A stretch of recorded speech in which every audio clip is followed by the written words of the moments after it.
Shalom, shalom, shalom, shalom. Vos Ali Bongo branchés sur Sentinelle TV, Sentinelle de la diaspora. Et site Nabiso Nalobaki, Didier Formé, Amalata Kalabé, Didier Formé, Amalata Kalabé, mais site Nabiso Ali, Didier Formé, .co.uk. Donc, Soko Betikaka, www.didierforme.co.uk. Pour mon site Nabiso Yangoyo, site Nabiso Yangoyo, ils ont l'accès awa omona Sentinelle de la diaspora. Ozali na Mama Bena Bomboli, ozali na Air de Vérité avec Eugène Kanga, ozali na Pasteur Nzubila à Rosala, ozali na Breaking News.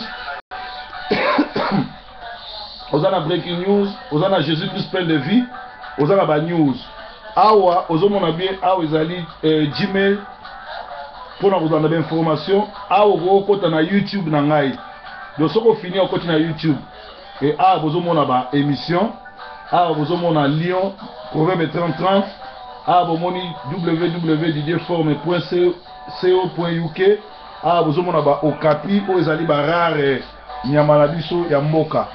Alors, Bible Zoloba, Mosai Nanzamba solo akendaka ko prospérer. Aza mutu oyo prosperaka. Aza mutu oyo atambolaka na ba bénédiction na mapamboli ya Nzambe.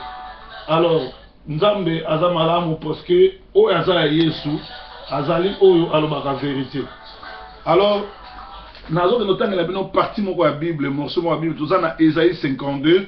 Na 13 voici mon serviteur prospérera, il montera, il s'élèvera, il sera haut placé. De même qu'il a été pour plusieurs un sujet de foi. Nazongeli, Ésaïe 52, 13, voici mon serviteur prospérera, il montera, il s'élèvera très haut. Donc, comme il attend au Oyo, promesse ya Nzambe na bomo ya proverbe ezoke lokokisama Nzambe azotombola biso likolo. Donc tango Nzambe azotombola mosala ne likolo elakisi ndenge na lobaki soki Isaac alongi ba bitumba nyonso lokola ba groupe bato bakanaki koya awa ba échoué elakisi ke Nzambe apesinga force makasi na niveau moko oko comprendre te. Yangolo moni to sali nini oyo pona koyebisa bana na Nzambe ke Nzambe aza na biso mutu moko akosala biso mabe azate. Bozomona site na biso yango wana Didier Formé Amalata Kala didierforme.co.uk. oyo zomona eza ba image eza ni donc skali so ngola na biso sikoyo eza en construction a ozomona eza home eza breaking news eza entertainment eza vidéo eza library. Donc, awa na homme to kopesa ba information na biso ce que nous sommes. Na breaking news et ozalaka ba breaking news, na entertainment et ozala ba information ba vidéo ba blog ebele na vidéo awa n'importe quel pasteur oyo atera maté ya bien. Oyo azana molimo Nzambe ozala bienvenu. Tozana ba journaliste biso na Kinshasa ba banoti na biloko, tozana représentant na biso na Bruxelles, na Paris, na wapa banoti na biloko. Na Manchester, tozo senga bana basi mibale, moko abanosa émission éducatif, moko émission musique. Soki omoni ko zana nguya wana, soko omoni ko travailler na TV, benga biso ozala bienvenue. Toza déjà na leki na biso o azana na Liverpool oyo de Jésus, yé aza déjà na émission na parce que ya sala lokwa ba comédie. Donc nazwa ki moi ba problème moyen na ke Liverpool yate. Mais tout le monde est donc tous en pour ça il y a ba journaliste ba oyo ba koyi kozana ba caméra ba il a besoin d'information parce que sikoyo tozo ko sala eloko munene. Par exemple moni awa les Congolais de UK ont une télévision et une adresse sur net. À partir awa ozo ba nouvelle union sur le Congo oyo peut-être ba chaîne à télévision peut ça binoter. À partir awa ozo ba information surtout il y a ba loi ya mboka. Donc, toujours travailler dans le gouvernement, tout le code ça m'a surtout, loi surtout le gouvernement va nous bima yo ozo na lingala parce que parfois na ngé ozo kokangote, tout retire la loi na lingala net to bagi boy. ba loi sike bimi na mboka oyo mwana nyonso tu oyo azokoma munene ba bengango obésité ba robotole na social. Alors ba parents bo sala attention ndenge nini ya kopesa bana bino biloko kolia. Pe na moni mutu moko akomeli nga alobi pasta tolandaki olobi mutu akomi obèse ba kopesa jeep na mbongo. Siko to sala nini poto koma munene poto clémer ba mbongo. Tala congolais azobenganga plus de 4 personnes abenginga bazotuna nga basala nini po bakoma minene po baclémer. Parce que congolais alingi vie facile. Congolais surtout en Angleterre alingi makambo fele. Biso to wuti na ngambu opportunité to kuta na awa na ngambu za raté. Mais là to comprendre nango to kendeki ba classe au mona ke batu nyonso to ba kendeki ba université to ba collège les bazu ba mbongo ya suka ba kimi ba sisi même classe. C'est ça un congolais. Alors tant que biso tozo critiquer bilo ba bongo ezali tozo fingaté parce que musala un pasteur ezali ko éduquer, ezali ko critiquer, ezali ko informer, ezali ko lobela batu malamu po ba changer. Mais batu oyo balingi ko changer te et ko koma ko finga. Tala 4 personnes ba benginga bazotunanga basala ndenge ni po ba koma obèse, ba clémer jipofele, ba clémer mbongo. Ngana ko peso critère, to na ko peso conseil comme obésité, mais na ko yeso so ko ngozo a jip ya solo, so ko ngozo mbongo ebele ke ko musala. Kenon ko musala ko zo mbongo ko leka wana nyoso tu. Ba oyo mingi ba komi na obésité peut-être ba ezaki manque ya information. Musu pe yaki manque ya kotanga ou bien musu yali ba réalité ya mboka aliaki biloko Afrique ayebi ndenge ko sala symbiose na biloko potote et comme ndenge wana metoko comme ça ngote ke mutu nyonso tu akoma ndenge wana soki pe ozotambola na kobanga nzambe pe ozoloba vérité na vie na yo ba promesse wana pe ekolanda yo tu seras plus haut monté okomata okotomboma Penzamba kokomisa yo lembo net lelo na Angleterre bo kitabo mata ngana ekanga tozabe lembo ngana passer nzubila to abe lembo pona ni to se démarquer na ndenge na biso ya ko se comporter na ndenge na biso ya kote ya yango bato bakomi kopesa biso confiance. Alors soki oza mwana nzamba solo ko bangelo ko moko te baya na butu baya na moi bakokuta yo te po nzambe na lola aza ko sani ko batela yo. Alors eloko o biso to ko ikoloba e ali nzambe abatela bino bo pesa biso confiance boko mona ke nzambe oyo ya lola oyo alongola biso na Congo amema biso awa akozalaka toujours na biso. Alors nzambe na ngai a pesa ke bo comprendre vision oyo bozala bato ya liboso ya kolandaka chaîne na biso po to kopesaka bino ba information nyonso oyo nanu bozwa te na mokili oyo babombela bino pe elengi ya kolandaka ba TV oyo ya bibolabola na mboka oyo ekosila bino parce que Didier Forme ezali branche moko ya TV ekoya kolongola bino ba souci ezoya kopesa bino ba solution na makambo nyonso tu oyo bozalaka nango posa. Alors to bandi makambo ya sika boko sepela na niveau moko ndenge nanu bosepela te po makambo ya sika bandi boko mona elengi ya kozala na bonzambe bomona elengi ya kozala na kati ya musala nzambe bomona elengi ya kosalela nzambe bomona elengi ya kosala oyo nyonso tu ndenge ezosalama bino mo bomoni yango oyo Didier Forme amalata kalateme ezali Didier Forme bolimbisa eza ba réalité ya nini yango Didier Forme yango bino bozomona yango Didier Forme obeti boye ebimeli yo bozomona ngo yango yo awa ozali na ba okapi awa ozana ba okapi awa ozana kombo Didier Forme yango Didier Forme ya malata kala awa na se koto eza Lyon bémission yango Sentinelle TV bozali na Mama Bena bozali na Air de Vérité bozali na Breaking News bozali na Jésus Christ Pain de Vie awa bozali na bémission bako changer drapeau ya Angleterre na drapeau ya Congo pour toujours travailler na collaboration awa ozomona ezali YouTube danga okoko kendo koti yango. Donc bana na nzambe bomoni bino moko lancement ya chaîne na bino oyo ya site na bino Didier Forme .co.uk pour na kozwa ba information nyonso. Donc site ezali bongo na kati ya construction soko koti omona quelques vidéos ingénieur azo travailler pour atia ba breaking news nyonso ezala na nzela et puis chaîne à télévision na radio et banda kosala. Parce que pourquoi balobi Isaac l'air azali kotonga mabulu banguna bazo timola bazo ke no kunda. Alors ezana mutu moko abengana biso na TVT biso moto se retira na TV parce que comment qui sont na TV ba comité la ba lettre pour Ofcom et boya biso to na TV.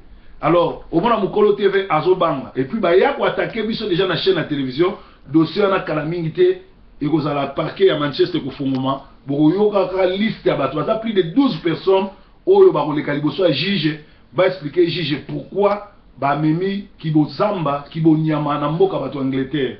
Alors Didier Forme o azali Didier Forme o azali Didier Forme malata kala proverbe 30 messager de Jésus-Christ mosali na Nzambe ayena eloko asika parce que site oyo be web oyo www.didierforme.co.uk et kozala kimakinkaka eloko ya sika ona nsalamate bokozwa ba information bokozwa ba film parce que tout ça li peut filmer fois kumputu awa nazola sabino nini nango maabe nasoko pesa ngani ni ya fois kumputu ezala likolo nini affiche moko na la sabino ke mama benasaki ndeki Paris na Paris déjà c'est toujours bateau ba ko sala promotion nango na Allemagne ezali Jean Songo na Canada ezali ba Roba Bulueme Baron Bulueme et puis na ba Suède na ba wapi ba représentant ba Ali Bozwango.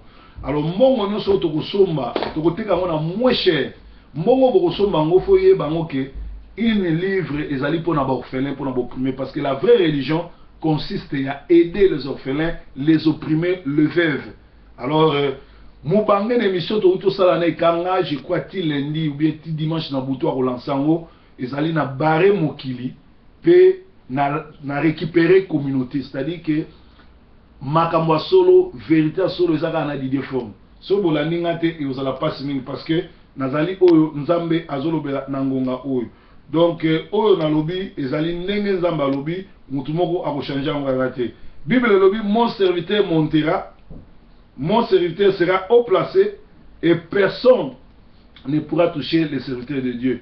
Yango bomoni yango na musala to sali breaking news est cartonné siko to lancer bino Didier Forme.co.uk au beti malamoko www.didierforme.co.uk okomona site kobima et na kati wana ozana homme ozana breaking news ozana entertainment ozana vidéo ozana library ezana na construction bokozwango malembe pe ekosepelisa bino tozobunda chaque jour ya kopesa bino ba information ya mboka ndenge ezali ndenge oyo moko te na mboko wa kokopesa bino soutien na biso merci mingi na mutu nyonso tu oyo aza kopesa biso volonté pe aider biso na makambo nyonso tu yango te yango nazosengeza kuna ba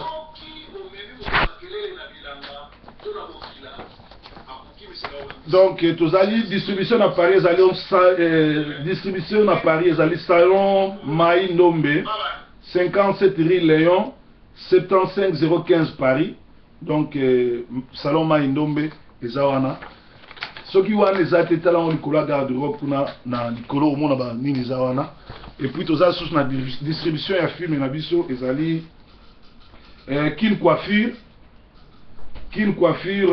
rue 14 rue de Panama 75 75 018 Paris donc wana ba distribution na biso na Paris et puis distribution munene na Paris ozala JC Songo oyo azali kuna na Paris pour na ko distribuer yango donc ezangonga oyo nzambe apesi biso Europe nzamba pamboli musala parce que mon serviteur montera il sera haut placé site na biso yango ne bandi donc kubanga ta iloko moko te kozana kubanga te kozala pene kolela te pour nzambe na biso azana kati ya kosala. Alors bota la site na biso nazotikela bino site oyo 2 minutes na récupérer eloko moko pour na émission continuer bien et ozala malamu pour na bino bo continuer ko pesa biso confiance bo pesa biso ba information to zawana pour na bino muto okanisa biso munoko azate to banga eloko te to banga kaka nzambe na bomo o akela likolo na nse aussi longtemps mapata ekweli biso te et si longtemps nzamba za na biso to ko banga eloko moko te pour tozali ba oyo ya nzambe. Alors nzambe nanga azala na bino bopesa nga 2 minutes bolanda ni na biso yango wana 2 minutes nazoya.